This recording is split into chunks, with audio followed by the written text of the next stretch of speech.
Alors malheureusement, il y a beaucoup d'idées fausses sur la Corée du Nord, et c'est bien normal, puisque c'est un pays qui est très opaque, et dans lequel les services de renseignement français, européens n'opèrent pas. Et par conséquent, nous sommes tributaires de ce que nous disent les Américains, les Sud-Coréens, et de ce qui peut se déduire des sources ouvertes, des données visuelles, des images satellitaires, etc. Et nous autres chercheurs véhiculons également des idées fausses, en général sur la Corée du Nord, et en particulier, et a fortiori, sur les programmes balistiques et nucléaires de ce pays, qui sont des programmes eux-mêmes très secrets au sein même du pays. Parmi ces idées fausses, je pense qu'il y en a tout de même un certain nombre auxquels on peut tordre le cou, et auxquels il faut tordre le cou si l'on veut avoir une claire compréhension des enjeux auxquels doivent faire face les États de la région et les États qui composent la communauté internationale en général. La première idée fausse, me semble-t-il, c'est que Kim Jong-un, comme son père et comme son grand-père, est un fou. On l'avait beaucoup dit au début du siècle et à la fin du siècle dernier, s'agissant de son père, se disant en gros, ces gens-là sont irrationnels. Et donc leurs calculs sont irrationnels. Et il faut le prendre en compte en tant que tel.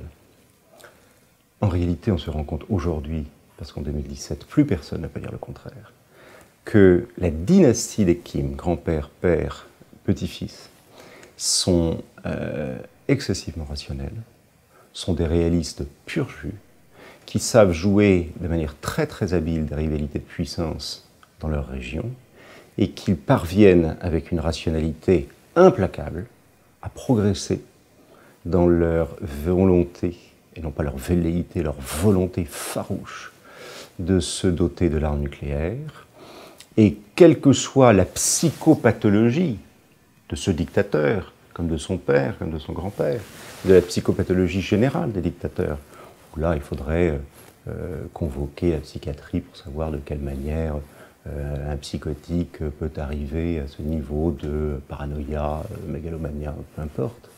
Ce sont des gens qui ne sont pas fous au sens commun du terme, et qui savent donc très très bien où est-ce qu'ils mettent leurs pieds et jusqu'où il faut les mettre avant de faire un pas en arrière. Première idée fausse selon moi. Deuxième idée fausse, l'idée selon laquelle la dénucléarisation du régime nord-coréen est un objectif à court terme ou à moyen terme à continuer d'adopter, que l'on soit américain, que l'on soit européen ou français en particulier. Je pense que, à ce jour, vu l'état d'avancement du programme nucléaire et du programme balistique tel que ça a été révélé par les différentes campagnes d'essai de cet été 2017, le régime, c'est-à-dire les ingénieurs, missiliers, nucléaires, nord-coréens et le pouvoir politique, sont allés trop loin pour reculer dans l'obtention d'une capacité nucléaire réelle. Ça pourra toujours être un objectif, la dénucléarisation de la péninsule. À terme, pourquoi pas.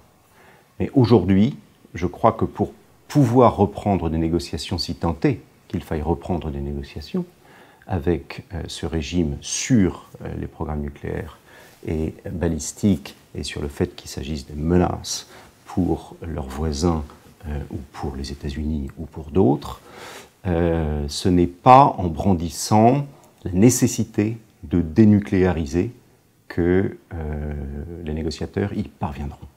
Donc ça, selon moi, c'est une idée fausse.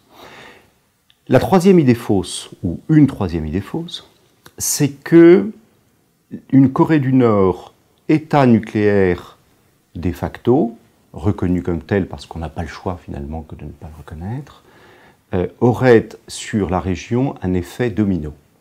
Et qu'on peut imaginer qu'en Corée du Sud, au Japon, puis ailleurs dans la région, en cascade comme ça, s'initient des programmes nucléaires militaires dans les pays du voisinage qui ne se sentent plus sécurisés par les États-Unis, dans le cadre de leur stratégie d'alliance de parapluie nucléaire, disons d'alliance de dissuasion élargie. Je n'y crois pas parce que, au contraire, ce que l'on voit s'affirmer et peut-être même se développer depuis l'arrivée au pouvoir de l'administration Trump, c'est plutôt un renforcement des garanties américaines. Alors, jusqu'où ça ira? On a vu que le débat pouvait éventuellement porter sur la réintroduction d'armes non stratégiques en Corée du Sud, alors que les dernières armes non stratégiques américaines ont été retirées du territoire sud-coréen en 1991. Je serais étonné qu'on aille jusque-là, mais enfin, après tout, pourquoi pas? Mais le débat porterait aujourd'hui sur les actifs stratégiques américains et leur redéploiement ou leur renforcement dans la région, mais les États-Unis en prennent plutôt le chemin, ou continuent de prendre le chemin, plutôt que ce que l'on pensait à contrario en écoutant le candidat Trump, plutôt que de voir les États-Unis se désengager de la zone et demander à la Corée du Sud et au Japon de fournir eux-mêmes les efforts nécessaires. Donc là, selon moi, mais ça reste à suivre de manière très précise dans les mois à venir, c'est une idée fausse également. Et une dernière idée fausse, ou plutôt deux autres dernières idées fausses, c'est un, que la Chine est la clé de la crise nucléaire et balistique nord-coréenne, et deux, que l'Union européenne n'est pas concernée par cette crise. Donc d'un côté, un surinvestissement dans le voisin chinois et dans les intérêts stratégiques chinois à résoudre cette crise, et deuxièmement, un sous-investissement de l'Union européenne parce que c'est loin, parce que ça ne nous intéresse pas. Je n'y crois pas et je pense que ce sont des idées fausses là encore. Premièrement, parce que la Chine, me semble-t-il, n'a pas intérêt à dépasser un état de statu quo dans cette crise. Je pense que la raison pour laquelle d'ailleurs les Chinois proposent une solution diplomatique de gel des programmes nucléaires et balistiques contre le gel des exercices militaires américains dans la région et le gel de l'installation de systèmes de défense antimissiles américains en Corée du Sud et éventuellement au Japon, ils ont intérêt au statu quo. Ils ont intérêt à ce que on en reste là pour un certain temps. Je ne les vois pas faire plus que cela et ils n'ont certainement pas intérêt à la dénucléarisation de la péninsule. A contrario, l'Union européenne, elle, est excessivement concernée, à la différence de ce que l'on pense souvent. Un, parce que le continent européen est peut-être déjà ou sera bientôt à portée de missiles intercontinentaux de Pyongyang, comme l'ont révélé les campagnes d'essai d'ICBM du mois de juillet dernier. Deux, parce que sur le plan politique, la brèche ouverte par la sortie de la Corée du Nord du traité de non-prolifération en janvier 2003 est potentiellement extrêmement dangereuse pour l'autorité de la norme de non-prolifération dans le monde sur laquelle se fonde l'ensemble de la stratégie de non-prolifération de l'Union européenne adoptée, elle aussi, en 2003. Et troisièmement, parce que les intérêts économiques et commerciaux de l'Union européenne et de l'ensemble de ses États membres dans cette zone, et s'agissant de l'ensemble des pays impliqués dans une possible crise militaire avec la Corée du Nord, sont considérables. Aujourd'hui, on a à peu près 45% au volume du commerce de l'Union européenne qui est réalisé avec des États qui sont directement impliqués dans cette crise, qui, si elle se terminait par un conflit conventionnel et a fortiori nucléaire, déstabiliserait en cascade l'ensemble des économies de l'Union européenne. Par conséquent, l'Union européenne est directement et indirectement concernée sur les plans stratégiques, politiques et économiques.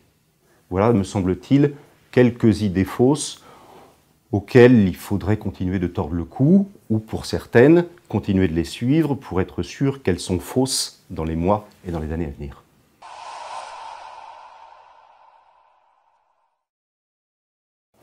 Alors moi je crois que pour bien comprendre ce sujet et les enjeux présents, il faut avoir en tête 3 points. Le premier, c'est que le clan Kim, qui est donc une dynastie au pouvoir, est déterminé à faire de la Corée du Nord un État nucléaire. Et cette détermination, elle est dans les deux sens. C'est-à-dire qu'ils sont déterminés au sens de leur volonté, qui est une volonté extrêmement forte de se doter de l'arme nucléaire, et ils sont presque déterminés au sens névrotique du terme. C'est-à-dire que le fils, comme le petit-fils, avait ça un petit peu à la naissance, dans leur landau, et aujourd'hui, c'est a fortiori vrai pour le petit-fils, il a tellement lié ses choix stratégiques, ses choix économiques, ses choix militaires avec le développement du programme nucléaire, qu'il a à peu près tout parié sur la préservation des intérêts de sécurité de son régime grâce à l'arme nucléaire. Et donc, la destinée des Kim est devenue, et devient de plus en plus avec les années, intrinsèquement liée avec la viabilité d'un arsenal nucléaire qui peut être projeté grâce à un programme balistique qui progresse sur le plan des missiles de courte portée depuis longtemps, de moyenne portée, et puis, on l'a vu cet été, de longue portée, avec une rapidité dans la progression beaucoup plus importante que ce qu'on avait escompté.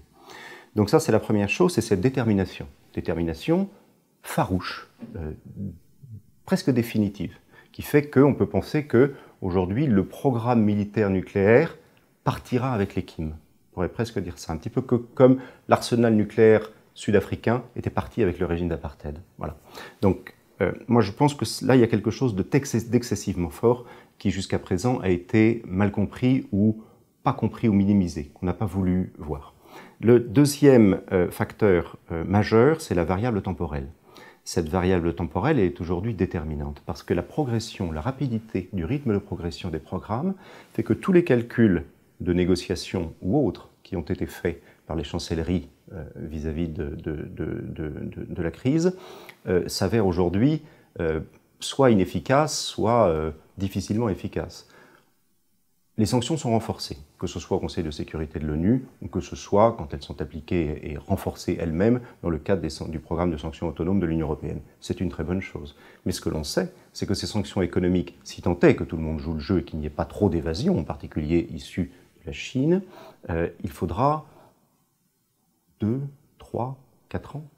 Or, les experts les plus sérieux américains sur ce sujet nous disent aujourd'hui qu'au vu de ce qui s'est passé cet été, le territoire des Américains continental sera à portée de missiles qui seront sans doute des missiles nucléaires, dotés, donc des vecteurs dotés d'une charge nucléaire, à horizon de 2 ans.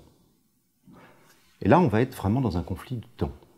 Il y a urgence, il y a un sens de l'urgence que tout le monde partage, à Pyongyang et ailleurs. Or, les dissensions des principaux acteurs de cette crise en Asie-Pacifique sont telles que l'on voit mal une approche commune de la communauté internationale sur ce sujet.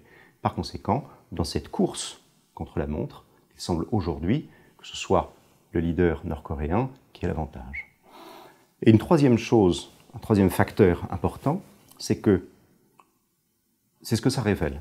Et je crois que fondamentalement, ce que ça révèle sur un plan historique et géopolitique plus large, c'est que la primauté américaine, la American Primacy, en Asie-Pacifique, est contestée, est fondamentalement et historiquement défiée. C'est vrai de ce petit pays, dont on ne s'attendait pas tout de même à ce qu'elle discute à armes égales avec un président américain qui abaisse son niveau très très largement au niveau d'un petit dictateur, mais également, c'est vrai, de la Chine.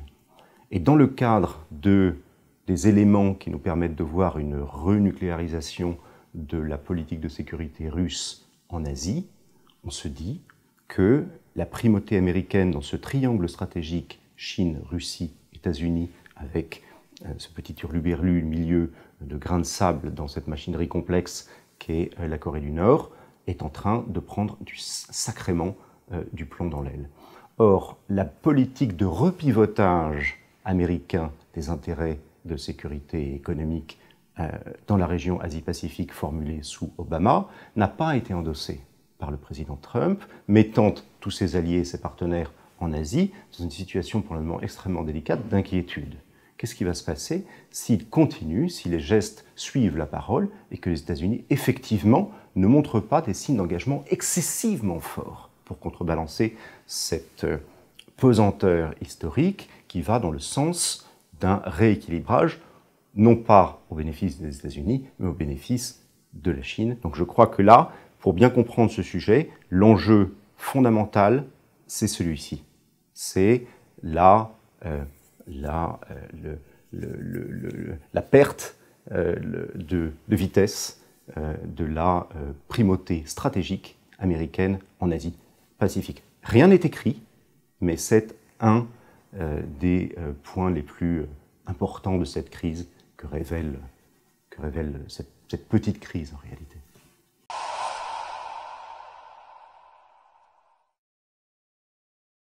D'abord, il va falloir se poser la question de savoir si la crise de l'été est terminée. Est-ce que, avec le dernier essai balistique au-dessus du Japon, la Corée du Nord en a fait assez? Est-ce que la provocation va continuer?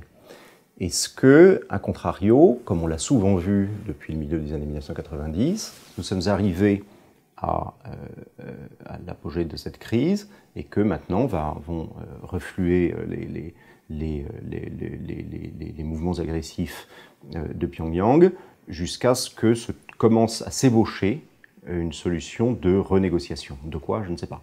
Mais c'est souvent comme cela que ça s'est passé par le passé, avec un mouvement comme ça de crise, d'accord, de violation d'accord, de recrise, d'accord, de violation d'accord. Donc c'est la première chose à voir. Avec le discours du président Trump à l'Assemblée générale des Nations Unies hier, on a l'impression que cette crise n'est pas terminée et que la rhétorique continue de se situer dans une escalade verbale. Il faudra suivre ça de très près dans les semaines à venir, là, plus que dans les mois à venir, dans les semaines à venir. La deuxième chose, c'est, suite aux annonces de Moscou et Paris, même succincte, même rapide de la semaine dernière, on pourrait se demander s'il va se dessiner une espèce d'axe Paris-Moscou s'agissant de la crise nord-coréenne. Ce serait assez étonnant parce qu'on voit bien l'intérêt du président Poutine à rallier la France à une solution de négociation directe avec la Corée du Nord. En revanche, on voit tout de même assez mal la France s'engager dans cette affaire seule. Donc la question sera de savoir si la France est capable de fédérer autour d'une initiative dont le cœur serait Paris, en association, pourquoi pas, avec Moscou, ses alliés européens. Et dans le cadre de l'Union européenne, on sait que c'est une question relativement épineuse, en particulier parce que les Scandinaves souhaitent que l'on conserve la politique d'engagement critique à l'égard de la Corée du Nord, même si tout le monde est d'accord pour renforcer les sanctions. Mais enfin, aujourd'hui, on se doute que le renforcement des sanctions n'est pas une politique en tant que telle et que ce n'est pas suffisant, vu en particulier l'urgence dont je parlais tout à l'heure. Donc, va-t-il se dessiner un axe Paris-Moscou ou un axe Union européenne-Moscou? Ce sera quelque chose d'intéressant à regarder, parce que ce pourrait peut-être être une clé de sortie. Autre point clé à regarder, ce sont les gages que vont donner les États-Unis à leurs alliés dans la région. Est-ce que les États-Unis vont, dans les mois à venir, continuer, ce que je crois, moi, à donner des gages dans le cadre de la dissuasion élargie à l'égard du Japon et à l'égard de la Corée du Sud, ou est-ce que l'espèce de statu quo dans lequel il se situe en ce moment, qui encore une fois n'est pas du tout un désengagement, va perdurer, et comment vont réagir, les opinions publiques japonaises et sud-coréennes, et surtout les élites, puisque au pouvoir pour le moment, il n'en a absolument jamais été question de se lancer dans un programme nucléaire autonome, que ce soit au Japon, naturellement, mais également en Corée. Est-ce que le débat va évoluer dans les mois à venir? Ce sera quelque chose à suivre.